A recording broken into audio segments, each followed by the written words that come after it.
두 번째 강의를 시작하도록 하겠습니다. 오늘 공부할 내용은 파티션으로 리눅스를 설치를 위한 파티션 생성하는 방법에 대해서 알아보도록 하죠. 어찌 봤을 때 파티션은 부분을 한 강좌로 잡았는지 이해할 수 있을 겁니다. 그러나 리눅스를 처음 접하는 분들은 파티션을 나누지 못해 또는 기존의 OS와 멀티 OS를 사용하기를 원하는데 파티션 부분을 잘못하여 부팅 이미지를 잊어버려 인스톨한 OS로 부팅이 되지 않는 현상을 경험해 본 적이 있을 겁니다. 그런 오류를 줄이기 위해 이 부분을 두 번째 강의로 선택하였습니다. 이제 수업을 시작하도록 하죠. 첫 번째, 파티션이다. 첫 번째로 파티션에 대해서 알아보도록 하겠습니다. 우선 우리는 도스 또는 윈도우에서 하나의 하드디스크를 흔히 C 드라이브, D 드라이브로 나뉜다고 표현합니다. 이와 같이 하나의 물리적인 하드디스크를 여러 개의 논리적인 디스크로 나뉘는 것을 파티션이라고 합니다.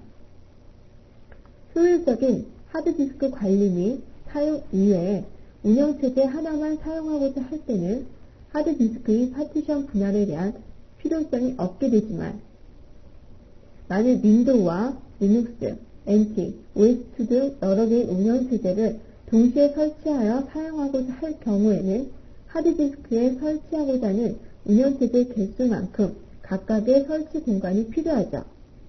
이때 각각의 운영체제가 설치될 공간은 독립적인 공간이어야 하는데요. 이러한 공간을 만들기 위해서 하드디스크를 여러 개로 쪼개야 하므로 여기서 파티션 분할에 대한 중요성이 있게 되는 겁니다. 리눅스를 설치하는 데 있어서 기본적으로 두 개의 파티션이 요구되어지는데요. 이 부분은 뒤에서 자세히 언급하도록 하겠습니다. 우선 효율적인 디스크 관리를 위해서는 여러 개의 파티션을 나누어 사용하는 것이 좋죠. 특히 서버 용도로 리눅스를 사용할 경우에는 다중 파티션으로 나누어 관리해야 하므로 서버 용도로 리눅스를 사용하고자 할 경우 파티션 분할의 이점을 참고하여서 여러 개의 파티션으로 나누어 사용하야 함을 기억해야 할 겁니다. 이제 두 번째, 파티션의 정보에 대해서 보도록 하겠습니다. 파티션의 정보. 하드디스크의 파티션 정보는 마스터 부트 레코드라고 불리는 하드디스크의 첫 번째 섹터에 저장됩니다. 마스터 부트 레코드, MBR을 컴퓨터가 부팅하여 바이오스에 의해 인식되는 실전 섹터로 이곳에 부팅에 관련된 정보가 들어있기 때문에 매우 중요한 섹터 중에 하나죠. 도스 또는 운영체제의 부팅 정보나 리눅스의 부팅 정보는 바로 MBR에 위치하여지는데요. 그래서 리눅스를 설치한 후 윈도우즈를 설치하게 되면 MBR에 있는 리눅스의 부팅 정보를 지우고 그 대신 윈도우의 부팅 정보가 기록되어 리눅스로 부팅할 수 없는 현상이 발생되어집니다. 이는 윈도우가 멀티부팅이 가능한 부트로드를 지원하지 않고 있기 때문에 리눅스를 처음 접하는 사용자가 흔히 겪을 수 있는 문제로 두 가지 운영체제를 동시에 사용할 수 있는 부트로드를 사용함으로 그런 문제를 해결할 수 있습니다. 저번 시간에 배웠던 레드햇 리눅스 9버전의 특징 중에 다양한 부트로더 지원이 있었죠. 그런 부트로더가 하는 역할입니다. 멀티부트로더를 지원하는 운영체제로는 리눅스가 대표적이며 윈도우 2000이나 윈도우 NT 등이 있습니다. 즉 서버급의 OS들이죠. 이 경우는 먼저 인스톨할 필요는 없을 것입니다. 그러나 정확하게 부트 이미지를 잃어버리지 않기 위해서 윈도우를 먼저 인스톨하고 부트로더, 멀티부트로더를 가지고 있는 리눅스를 인스톨하기 바랍니다. 그러면 부트로드를 잊어버려서 부팅이 안 되어지는 것들은 없겠죠. 리눅스는 멀티 부팅이 가능한 부트로더는 두 가지가 있습니다. 그놈과 리도가 있었죠. 리눅스를 설치하는 과정에서 부트로더로 이 중 하나를 선택해서 사용하게 됩니다. 레드햇 리눅스 7.1 이하의 버전에서는 기본 부트로더로 리도를 지원하지만 레드햇 리눅스 7.2 버전부터는 기본 부트로더로 그룹을 지원합니다. 이제 세 번째, 파티션의 종류에 대해서 보도록 하겠습니다. 하드디스크 파티션은 일반적으로 프라이머리 파티션과 확장 파티션, 그리고 논리 파티션으로 구분되었습니다. 리눅스의 파티션 도구인 F디스크에서 파티션은 기본적으로 프라이머리 파티션과 확장 파티션 두 종류의 파티션으로 나누어지는데요. 하나의 하드디스크에서 나눌 수 있는 프라이머리 파티션 개수는 4개이죠. 그러나 이 중 하나의 프라이머리 대신에 확장 파티션으로 지정하면 확장 파티션은 다시 논리 파티션을 나눌 수 있으며 확장 파티션은 최대 12개까지 논리 파티션으로 다시 나눌 수가 있습니다. 그러므로 리눅스에서 나눌 수 있는 최대 파티션의 개수는 프라이머리 3개, 확장 파티션 1, 논리 파티션 12개를 포함해서 16개까지 나눌 수가 있습니다. 리눅스를 설치하는 데 있어서 최소 2개의 파티션이 필요한데요. 각각 리눅스 네이티브 파티션과 스왑 파티션으로 이들 파티션은 모두 2개의 프라이머리 파티션으로 할당하거나 프라이머리 파티션 1개와 논리 파티션 1개에 할당하여 사용할 수 있습니다. 네이티브 파티션은 리눅스가 설치되는 파티션으로 루트 파티션을 포함하며 파티션 도구인 F디스크에서 시스템 ID를 83으로 가지며 스왑 파티션은 가상된 공간으로 시스템 ID 81을 가집니다. 이 부분은 나중에 파티션에 대한 것을 통해서 마운트를 지정할 때 다시 하실 수가 있을 겁니다. 네 번째, 리눅스에서 지원하는 시스템 ID와 종류. F디스크를 이용한 파티션을 나눌 때 나눈 파티션에 대해서 파티션 시스템 종류를 설정해 줄 수 있었는데요. 그래서 방금 전에 시스템 ID 83으로 가지게끔 파티션 도구를 나눠주고 스왑 파티션은 시스템 ID 81을 가졌죠. 그런 ID 종류들을 설정해 줄 수 있습니다. 이 부분은 F디스크에서 자세히 볼 수 있을 겁니다. 다음으로 5번째, 하드디스크 장치명에 대해서 보도록 하겠습니다. 우리가 일반적으로 사용했던 윈도우와 좀 다르기 때문에 한번 살펴보도록 하죠. 파티션을 나누기 전에 먼저 리눅스에서 사용하는 하드디스크의 장치명에 대해서 이해하고 있어야 합니다. 윈도우에서는 파티션명을 C 드라이브, D 드라이브 등의 명칭으로 사용하지만 리눅스에서는 이러한 명칭을 사용하지 않음을 주의해야 합니다. 리눅스에서의 하드디스크 장치명은 EID 컨트롤러에 연결된 하드디스크 순서에 따라서 DVHD라는 명칭을 사용하며 연결 방식에 따라서 알파벳 A부터 차례로 붙입니다. 여기서 DV는 디바이스라는 디렉토리를 의미하며 이 디렉토리에 각종 하드웨어의 디바이스 파일들이 존재하여 하드웨어를 장치할 때 이용하게 됩니다. HD는 EID 방식의 하드디스크를 의미하는 것입니다.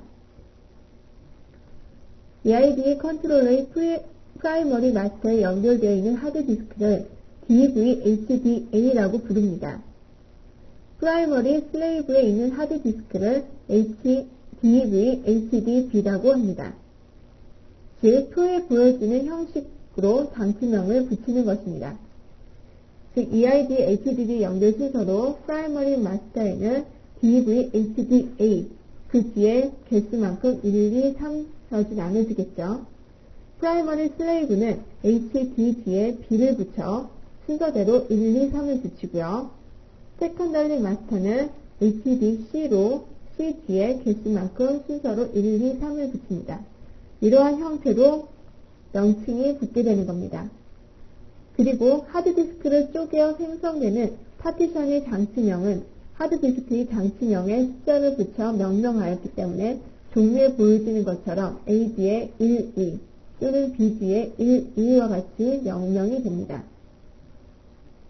그래서 파티션 종류에서 보여지듯 표시하게 됩니다. 그리고 하드디스크를 16개까지 나눌 수 있다고 했기에 HD16까지 표시할 수 있습니다.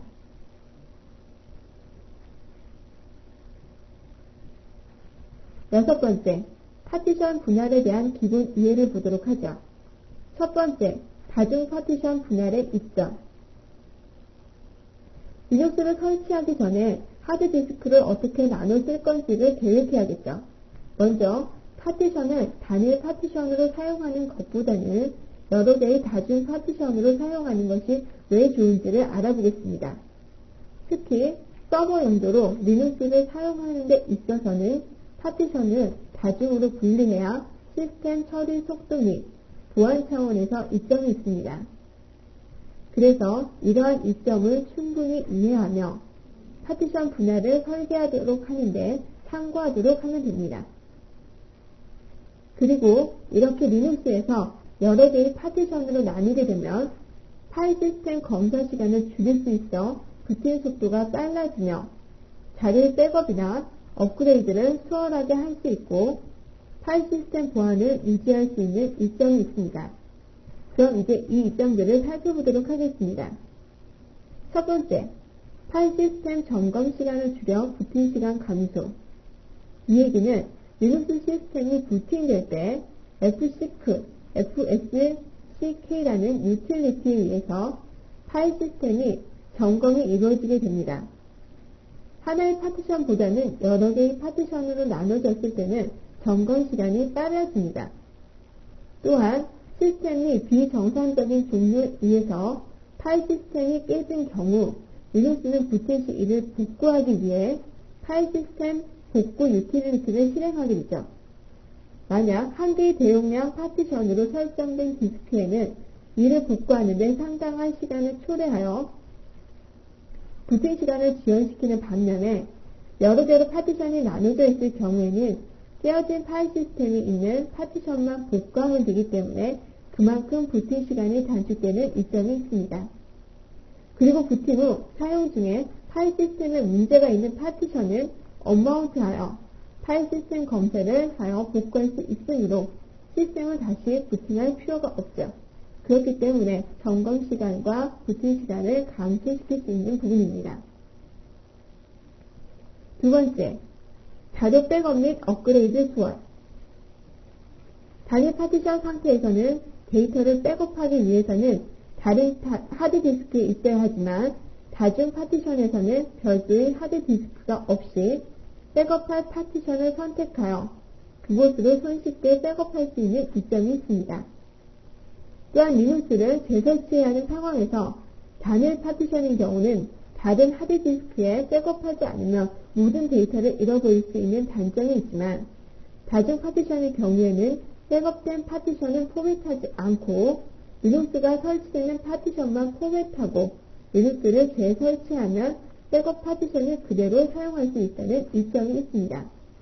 그렇기 때문에 자료의 백업이나 업그레이드가 수월한 겁니다.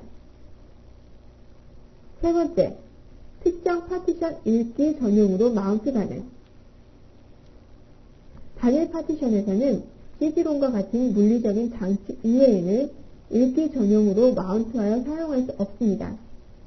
여러 개의 파티션을 나누게 되면 특정 파티션을 CD롬처럼 읽기 전용으로 마운트할 수 있으므로 자료를 안전하게 보호할 수 있어 특정 파티션의 전용으로 마운트 기능이 가능하게 되는 겁니다. 네 번째, 루트 파티션 파괴 시 다중 파티션 자료를 보호하는데요. 이 얘기는 단일 파티션으로만 구성된 하드디스크에서 루트 파티션이 리눅스를 다시 설치하였을 때 모든 데이터들이 삭제가 됐죠.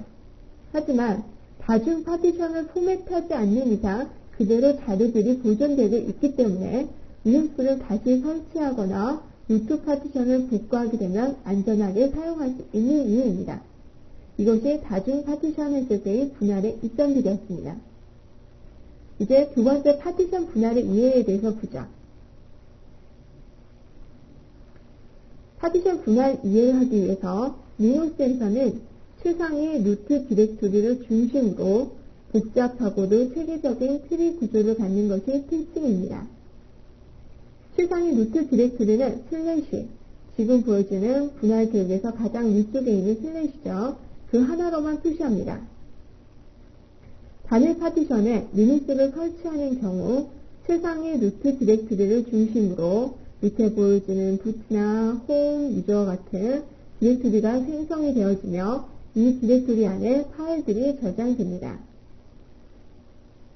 디렉토리 가운데 다중 파티션을 나누었을 때 독립적으로 할당해 주어야 하는 디렉토리로는 슬래시, 부트, 홈, 유저, 유저의 로컬, 다 등이며 나머지 디렉토리들은 슬래시 디렉토리를 포함하는 루트 파티션 내에 위치해야 하므로 별도의 파티션을 생성해 주지 않아도 됩니다. 그러나 어떤 특정한 디렉토리에 일정한 용량을 할당해 주고자 할 때는 파티션을 나눌 수밖에 없으며 서버로 사용될 때는 사용자의 공간과 데이터베이스 및 파일 저장 공간 등이 독립적이어야 하므로 충분한 용량을 할당하여야 하며 디렉토리 성격에 맞게 파티션을 나눠주어야 하는 것입니다. 그러면 리눅스 설치 시 설치되는 디렉토리에 맞게 파티션 계획을 짜보도록 하는데요. 지금 표와 같이 슬래시에서는 1.5GB 이상을, 부트인 경우는 20MB, 홈인 경우는 남은 용량의 데이터를, 그때 슬래시 데이터라는 파티션, 디렉토리와 같이 안배하시면 되고요. 유저에서는 3.5기가, 바에서는 2.0기가, 데이터에서는 남은 용량을, 홈과 데이터를 안배하시면 되죠. 수압에서는 256에서 1GB 내에서 분할을 하시면 됩니다. 그래서 첫 번째인 루트, 디렉토리, 최상위 루트 파티션에 대해서 좀 보죠. 루트 파티션은 바이너리 디렉토리, bin, sbin 디렉토리와 시스템 및 네트워크 설정 파일 디렉토리 etc와 인시 저장 디렉토리인 tmp, 템프 등 비교적 크기가 작은 파일들이 있는 디렉토리를 포함합니다. 따라서 루트 디렉토리인 경우에는 그렇게 많이 설정할 필요가 없습니다. 다만 루트 디렉토리에 데이터 디렉토리를 설정하여 많은 데이터 디렉토리를 설정하여 파일 저장하고자 한다면 파티션의 크기를 좀 더 크게 잡아주어야 합니다. 또한 이 파티션을 모든 디렉토리가 포함된 단일 파티션을 사용하고자 할 때는 수압 파티션을 제외한 나머지 용량을 모두 사용하여야 합니다. 즉 지금 보여줬던 계획에서 수압을 제외한 모든 것을 포함하기 때문에요. 수압 이외의 모든 데이터 용량을 주면 되겠죠. 두 번째, 부트, 커널 부트 이미지 파티션. 시스템이 부팅될 때 부팅 가능한 커널 이미지 파일과 부트로더인 그룹을 담고 있는 디렉토리로 20에서 30메가 정도의 용량으로 파티션을 잡아주면 좋습니다. 그러나 레드앤 리눅스 9에서는 75MB를 요구하고 있습니다. 부트 파티션은 루트 파티션에 포함하여도 상관은 없습니다. 가장 상위 파티션을 잡고 수압만 잡아서 나누어도 된다고 했죠. 세 번째, 홈, 사용자 계정 파티션입니다. 홈 파티션은 일반 사용자의 계정이 위치하는 곳이기 때문에 웹 호스팅 서비스를 하고자 하는 경우에는 이 파티션의 용량을 가능한 많게 잡아줘야 할 것입니다. 그러나 일반 사용자의 계정을 추가할 필요가 없다면 이 파티션을 설정하지 않고 루트 파티션에 포함할 수 있습니다. 즉 웹서버의 역할을 하는 곳이 아니라면 나눠줄 필요가 없을 수 있다는 얘기죠. 네 번째, 유저 대부분의 프로그램이 설치된 파티션인데요. 이 파티션은 리눅스 시스템에 필요한 대부분의 바이너리 파일들과 라이브러리 파일, 커널 소스, 그리고 엑스 윈도우 파일들이 설치되는 파티션으로 많은 용량이 요구되며 하드디스크의 30에서 40%를 할당해주는 것이 좋습니다. MySQL 데이터베이스를 이 파티션을 설정할 경우에는 데이터베이스 용량을 고려해서 이 파티션의 용량을 충분히 잡아주는 것이 좋으며 소스 파일을 컴파일해서 서버 프로그램을 설치하고자 할 경우에는 충분한 용량을 설정해 주어야만 문제가 없이 그 프로그램들이 동작할 수가 있겠죠. 다섯 번째, 로그 파일 파티션인데요. 이 파티션에는 주로 시스템의 로그 파일들이 위치하게 됩니다. 아파치 웹서버의 기본 디렉토리가 위치하는 주 파티션이기도 하고요. 메일 서버에서 수신된 메일들이 저장되는 곳이기도 합니다. 따라서 이곳 파티션에는 수많은 로그 파일들과 이메일 파일에 의해서 디스크 공간을 많이 차지하게 됩니다. 그래서 이 파티션의 용량을 크게 설정해 주므로 디스크 용량 부족으로 인해 시스템이 마비되거나 메일이나 웹서버가 다운되는 것을 방지할 수 있겠죠. 여섯 번째, 데이터 사용자 정의 파티션. 데이터 파티션은 시스템을 백업하기 위한 파티션이나 자료를 저장하기 위한 파티션으로 설정하지 않아도 되는 사용자 정의 파티션입니다. 파티션 크기는 이용하고자 하는 데이터 용량을 감안해서 사용자가 임의로 설정하면 됩니다. 이제 마지막 수압 파티션입니다. 수압 파티션은 가상 메모리로 사용되는 곳으로 실제 물리적인 램이 부족할 때, 메모리가 부족할 때 하드디스크에 설정된 수압 파티션을 물리적인 램처럼 사용하게 됩니다. 일반적으로 물리적 램 크기 2배로 설정이 되지만 보통 수압 파티션 크기를 128에서 256MB로 설정하는데요. 기존 리눅스에서는 최대 128MB까지만 지원되었으나 요즘의 리눅스에서는 시스템의 아키텍처 구조에 따라서 그 이상으로 사용하게 되기 때문에 256에서 1GB까지도 사용할 수 있습니다. 그러나 너무 많이 설정해 주었을 때 하드디스크가 낭비되어지기도 하므로 보통 256 내지 512MB 정도로 적당하다고 봅니다. 파티션에 프로그램을 선택할 수도 있을 텐데요. 레드햇 리눅스에서는 파티션 분할 도구로 기본적인 F디스크와 그래픽 툴 방식인 디스크 드루이드를 제공하여지는데요. 이 디스크 드루이드 같은 경우는 인스톨 과정 안에 포함되어 있는 방식 중에 하나고요. F디스크는 나눠져 있는 상태, 즉 OS가 다 인스톨되어 있는 상태에서 사용할 수 있는 것이 F디스크입니다. F디스크는 도시 F디스크와 유사한 형태의 파티션 도구로 리눅스에서 많이 사용하는 도구로 사용자가 원하는 형태로 파티션을 나눌 수 있다는 이점이 있습니다. 레드햇 리눅스 9 버전부터는 설치 과정에서 이 도구를 지원하지 않기 때문에 이 도구를 이용하여 파티션을 나누기 위해서는 리눅스가 설치되어 있는 상태이어야만 하고요. 디스크 드루이드는 레드햇 리눅스 9 설치 과정에서 기본적으로 지원되기 때문에 파티션 분할 도구로 여러분이 윈도우에 파티션을 나누듯이 그래픽 인터페이스 환경에서 쉽게 파티션을 나눌 수 있도록 도와줍니다. 지금까지 파티션 분할에 대한 기본적인 이해에 대해서 보았고요.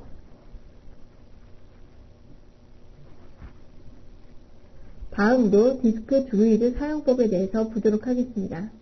첫 번째, 디스크 드루이드 선택하기. 왼쪽에 보여지는 그림에서 디스크 드루이드를 사용하려 할 때 두 번째 있는 것을 체크해 줍니다. 그러면 디스크 드루이드를 설치 과정 중에 설정 단계인 다음 단계로 넘어가서 파티션을 설정할 수가 있죠. 그 파티션 설정할 수 있는 부분이 오른쪽에 보여지는 그림입니다. 이 디스크 드루이드의 구성에 대해서 보도록 하죠. 디스크 드루이드 구성은 하드 드라이브 설정 그래픽과 메뉴 버튼, 파티션 정보창에 대해서 나눠져 있습니다. 첫 번째, 설정 그래픽. 이 부분인데요. 하드 드라이브 장치명과 지오메트리 정보, 그리고 하드 드라이브의 모델명을 보여주고 하드 드라이브의 파티션과 용량 상태를 그래픽으로 보여줍니다. 파티션이 나눠지지 않은 공간은 회색으로 표시되고 나눌 수 있는 하드 드라이브 용량을 표시해줍니다. 확대해서 보면요. 지금과 같이 보여지게 되죠. 지금 제가 화면을 스캔을 받아서 했기 때문에 좀 뿌옇게 보여지는데요. 지금과 같이 용량 상태가 어떻게 나눠져 있는지 정보들이 상세하게 나타나게 됩니다. 두 번째, 메뉴 버튼. 메뉴 버튼은 두 번째 표시되어진 박스 안에 있는 내용으로요. 크게 확대해서 보면 새로 생성, 편집, 삭제, 재설정, 레이드, LVM과 같은 명령들이 있습니다. 이 메뉴 버튼은 새로 생성, 편집, 삭제, 재설정, 레이드, LVM 설정 버튼으로 구성되는데요. 첫 번째 새로 생성 버튼은 파티션을 추가할 때 사용하며, 편집 버튼은 생성된 파티션을 수정하고자 할 때, 삭제는 생성된 파티션을 삭제할 때 사용합니다. 재설정 버튼은 설정한 파티션을 처음 상태로 초기화하고자 할 때, 레이드 설정 버튼은 레이드를 사용하고자 할 때, LVM은 여러 개의 파티션을 하나의 파티션 다시 묶어 사용하고자 할 때 지원하여지는 것들이 특징입니다. 세 번째, 파티션 정보창입니다. 지금과 같이 보여지는 박스로 상세히 보여지면 지금과 같이 어떤 부분에 드라이브에 어떤 파티션이 나눠져 있고 유형이 무엇인지 상세하게 보여주는 창입니다. 이제 디스크 드로이드 사용법을 보겠습니다. 디스크 드로이드 사용법은 지금과 같은 형태로 나타나 있는데요. 하드디스크 여유 공간에 디스크 드로이드에서 파티션을 추가해 보도록 하는데, 새로 생성 버튼을 아까 이전에서 클릭을 하면 파티션 추가 창이 뜨며 마운트 지점과 파일 시스템 유형 및 용량을 설정합니다. 지금 보여주는 창들이 다 같은 형태인데요. 그 중에서도 보여지는 부분, 포맷 형식이나 세팅하는 부분이 약간씩 차이가 있는 것을 확인하실 수 있습니다. 그런 부분들을 선택하시면 되죠. 즉, 파티션 추가 창이 뜨면 마운트 지점과 파일 시스템 유형 및 용량을 설정하고요. 마운트 지점은 해당 파티션을 어떠한 디렉토리로 마운트하여 설정할 것인가를 설정합니다. 즉, 가장 위쪽에 보여지는 슬래시나 홈, 다, 유저, 기타 등등의 마운트를 지정하시면 되겠죠. 단일 파티션으로 리눅스를 사용하기 위해서는 루트 디렉토리로 마운트해야 하고, 이 경우에 슬래시로 선택해주면 되고요. 부트 디렉토리로 마운트하고자 한다면 부트로 선택해주면 됩니다. 파일 시스템 유형은 생성한 파티션에 있는 운영체제와 어떠한 파일 시스템을 사용할 것인가를 지정합니다. 즉, 포맷 방식을 선택하는 건데요. ESP2나 ESP3과 같은 리눅스에 사용하는 대표적인 파일 시스템이며, VPAT은 윈도우 운영체제의 파일 시스템을 뜻합니다. 그러나 저희는 리눅스를 인스톨할 거기 때문에 ESP3을 갖다 선택하시면 되겠죠. 그 다음, 할당 가능한 드라이브는 파티션을 분할하고자 하는 하드디스크이죠. 그렇기 때문에 용량은 사용자가 직접 할당하고자 하는 용량을 기입하면 됩니다. 이 단위는 메가바이트입니다. 방금 전에 봤던 파티션 분할 계획에서 있었던 그 용량 정도에서 적절하게 나누시면 될 겁니다. 다음으로 추가 용량 옵션에서 고정 용량 옵션은 바로 위에서 지정한 용량대로 사용하고자 할 때 선택하고요. 다음의 용량까지 모두 채움 옵션은 지정 가능한 용량을 정확히 사용하고자 할 때 선택하며, 최대 가능한 용량으로 채움 옵션은 남아있는 모든 용량을 할당하고자 할 때 선택합니다. 첫 번째 파티션 사용 옵션은 해당 파티션을 프라이머리 파티션으로 사용할 것인지 아니면 롤리 파티션을 사용할 것인지를 선택하는 옵션인데요. 이 옵션을 체크하면 해당 파티션은 프라이머리 파티션에 생성되었습니다. 불량 섹터 검사는 가장 마지막에 보여진 체크박스죠. 하드 드라이브에 불량 섹터가 있는지 여부를 검사하도록 하는 옵션입니다. 이 옵션을 사용하게 되면 리눅스 설치 시간이 많이 걸리게 되므로 하드 드라이브에 이상이 없다면 이 옵션을 선택하지 않는 것이 좋습니다. 리눅스 설치 시 배드블럭 유틸리티로 불량 섹터를 점검할 수 있습니다. 파티션 설정이 올바르다면 지금과 같은 형태로 나눠서 또는 기존의 분할 파티션 계획에 따라 분할하셔서 만드시면 됩니다. 그런 후 마지막으로 스왑 파티션의 생성에 대해서 보도록 하죠. 역시 새로 생성 버튼을 클릭하고요. 스왑 파티션은 디렉토리로 마운트되지 않았기 때문에 파일 시스템 유형에서 스왑이라고 잡습니다. 그럼 마운트 지점이 저절로 디폴트가 언레이블 되면서 선택할 수 없게 되었습니다. 그러면 적용할 수 없음으로 표시되어주고 이네이블 되죠. 용량은 수압 파티션을 맨 마지막에 설정하는 경우에 추가 용량 옵션에서 최대 가능한 용량으로 채움을 선택해서 나머지 용량을 모두 수압 파티션에 할당하거나 그렇지 않은 경우에는 수압 파티션에 필요한 용량을 직접 지정해 주면 됩니다. 그리고 나서 확인 버튼을 눌러 파티션 추가를 완료하면 지금과 같이 마운트를 통해 파티션을 나누고 수압까지 전부 나누어지게 되는 겁니다. 이제 8번째, F디스크로 파티션을 나누어 보도록 하겠습니다. F디스크는 수동으로 파티션을 나누어 하는 불편함이 있지만 파티션의 블록을 정확히 설정하여 나눌 수 있고 여러 종류의 파일 시스템에 대한 파티션을 나눌 수 있습니다. 그러나 레디의 7.2 이상에서는 인스톨 과정이 들어있는 것이 아니기 때문에 리눅스가 기본적으로 인스톨되어 있어야만 사용할 수 있다고 했습니다. 레디의 리눅스 구설치 과정에는 F디스크 지원하지 않으니까 리눅스를 설치한 후에 사용하시면 됩니다. 첫 번째, F디스크 실행하기. F디스크 실행은 파티션을 나누고자 하는 하드디스크의 디바이스명을 붙여 엔터키를 치면 됩니다. 즉, 지금과 같이 보여주는 예제와 같이 F디스크 명령 뒤에 디바이스 중에 HDA, 프리머리 하드다 라는 것을 주시면 되겠죠. 그런 후에 만약에 하드디스크에서도 나눠져 있는 것이 1, 2, 3이 있다. HDA 1, HDA 2 해서 붙여주시면 됩니다. F디스크 사용법을 보도록 합니다. 실행 후에는 커맨드 콜론이라고 보여지게 되는데요. 이때 사용법에 대해서 알아보기 위해서는 M 명령을 입력해서 F디스크 명령이 무엇이 있는지 알아보실 수 있습니다. 그 명령은 지금과 같이 보여주는 표에 잘 나와 있죠. 첫 번째, A는 부트 파티션을 지정하겠다. L은 리눅스에서 지원하는 파티션 목록을 본다. N은 새로운 파티션을 생성하겠다. T는 파티션 시스템 유형을 변경한다.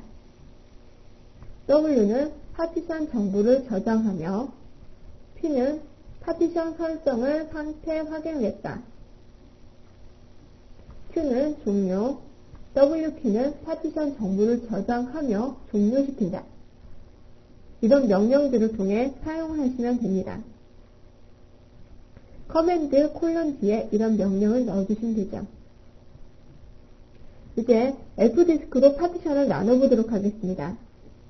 파티션을 나누기 전에 P 명령을 실행해서 파티션 정보를 우선 확인합니다. 그런 후 파티션 정보를 확인하여 제거하고자 할 때는 D 명령으로 파티션 번호를 각각 입력하여 제거합니다. 이제 네이티브 파티션과 스왑 파티션 두 개의 파티션을 생성해 보도록 하는데요. 파티션 생성하기 위해서는 N 명령을 통해 새로운 파티션을 생성하겠다라는 명령을 주셔야겠죠. 이제 첫 번째, 네이티브 파티션을 만들어 보겠습니다. 우선 먼저 N키를 눌러 파티션을 추가하겠다라는 명령을 주시고요. 커맨드 액션에서 P키를 눌러 첫 번째 파티션 종류를 프리머리 파티션으로 지정합니다.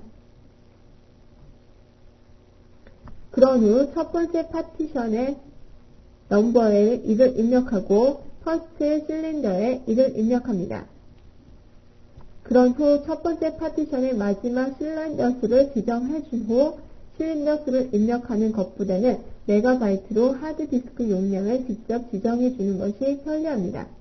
따라서 마지막 실린더 수에 3900메가와 같이 메가바이트 단위로 디스크 용량을 할당해 주면 됩니다. 두 번째, 스왑 파티션 만들기. 역시 커맨드 프롬프트 명령 콜론 뒤에 M 명령을 입력하고 파티션 선택을 프리머리 파티션을 선택합니다. 파티션 번호를 2로 입력하여 시작 실린더 수에는 디폴트 값을 직접 입력하거나 첫 번째 프리머리에 네이티브 파티션이 잡혀있는 상태이기 때문에 그 뒤에 실린더 수가 보여지게 됩니다. 그 디폴트 값을 사용하거나 또는 내가 직접 입력하여 엔터키를 칩니다. 그런 P 명령으로 앞서 나눈 파티션을 포함하여 두 개의 파티션이 생성되었는지 정보를 확인하시고요. 지금까지 나눈 두 개의 파티션을 모두 id 값이 832 뉴스 네이티브 파일 시스템으로 설정되어 있을 겁니다. 그래서 두 번째 파티션의 파일 시스템이 스왑이기 때문에 바꿔주셔야겠죠. 이를 위해서 파일 시스템을 변경하는 명령이 T 명령을 입력하고 변경하고자 하는 파티션 번호를 선택하며 L 명령으로 파티션 시스템 종류를 확인하여 그 중에서 스왑 파티션 헥사코드인 81을 입력하고 엔터를 치면 스왑으로 바뀌는 것을 확인하실 수 있습니다. 지금까지 생성한 파티션이 성공하였다면 정보만 저장하는 것이 아니라 종료까지 하고 나와야겠죠. 그때 WQ 명령을 통해 저장하고 종료하여 나옵니다. 그래서 F디스크를 종료합니다. 지금까지 이번 시간에는 파티션이 무엇인지, 파티션을 나누는 방법이 무엇이 있는지, 그 방법의 주의와 F디스크를 통해 어떻게 나누어서 쓸 수 있는지에 대해서 공부하였습니다. 수고하셨습니다.